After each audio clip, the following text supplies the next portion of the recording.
Assalamualaikum warahmatullahi wabarakatuh. Perkenalkan nama saya Muhammad Faisal Faris dengan nomor NIM 042 dari kelas Sosiologi B, kelompok 4 mata kuliah Asas Manajemen. Pada kesempatan kali ini, saya akan menjelaskan tentang Managing Diversity. Yang pertama adalah definisi dari diversity.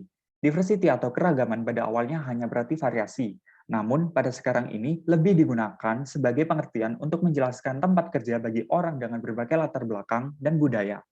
Keragaman itu sendiri dapat terlihat dalam perbedaan demografis di angkatan kerja. Selanjutnya ada dua pengertian di sini. Yang pertama adalah workplace diversity dan yang kedua adalah managing diversity.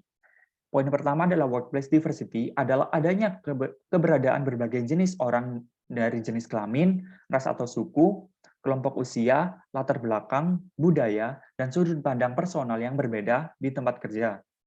Dan poin kedua adalah managing diversity yang dapat didefinisikan sebagai perencanaan dan penerapan sistem dan praktik organisasi untuk mengelola orang sehingga potensi keuntungan dari keragaman dimaksimalkan, sementara potensi kerugiannya dapat diminimalkan. Selanjutnya adalah dimensi keberagaman. Dimensi keberagaman meliputi jenis kelamin, keyakinan agama, ras, status bela diri, etnis, status orang tua, usia, pendidikan, kemampuan fisik dan mental, pendapatan, orientasi seksual, pekerjaan, bahasa, lokasi geografis, dan banyak lagi komponen yang lainnya. Jenis-jenis keanekaragaman. Ada 7 poin yang meliputi jenis keanekaragaman. Yang pertama adalah keragaman budaya, yang kedua keanekaragaman ras, yang ketiga keanekaragaman agama, yang keempat keragaman usia, yang kelima keanekaragaman jenis kelamin atau gender, yang keenam orientasi seksual, dan yang ketujuh adalah disabilitas. Tantangan dalam mengelola keberagaman. Ada 7 tantangan dalam mengelola keberagaman. Yang pertama adalah keadilan individu versus kelompok, yang kedua bertahan untuk tidak berubah, yang ketiga kebencian, yang keempat kekompakan kelompok, yang kelima konflik antar pribadi, yang keenam jaringan komunikasi pembagian struktur sosial ke unit-unit tertentu, dan yang terakhir adalah persaingan untuk mendapatkan peluang. Inisiatif keberagaman tempat kerja. Yang pertama ada tim multikultur, dan yang kedua adalah kelompok jaringan pegawai. Selanjutnya adalah faktor pengubah bentuk tempat kerja. Ada 3 faktor di sini, yaitu yang pertama adalah tenaga kerja yang berumur, yang kedua pertumbuhan pekerja Latin dan Asia, dan yang terakhir adalah pertumbuhan populasi orang Asia. Selanjutnya kita menginjak pada managing social responsibility and ethics.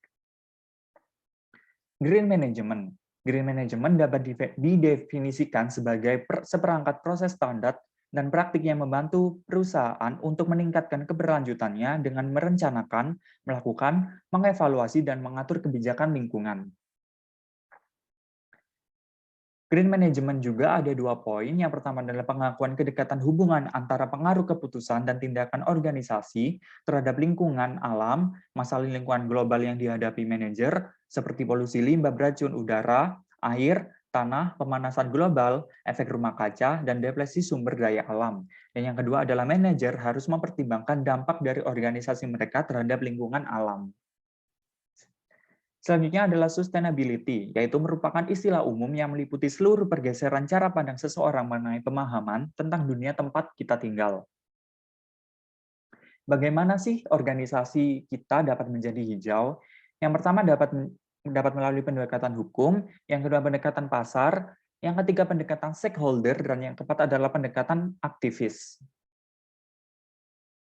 Manajer dan perilaku etis.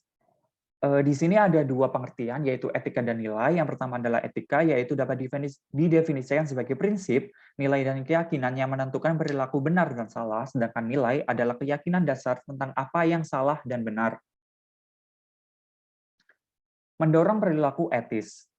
Berikut ini adalah poin-poin yang dapat kita lakukan untuk mendorong perilaku etis. Yang pertama adalah memperkerjakan individu dengan standar etika yang tinggi. Yang kedua adalah menetapkan kode etik dan aturan pengambilan keputusan. Yang ketiga menetapkan tujuan pekerjaan yang realistis dan memasukkan etika dalam penilaian kinerja. Yang keempat adalah memberikan pelatihan etika, dan yang kelima atau yang terakhir adalah memberikan dukungan bagi individu yang menghadapi dilema etika.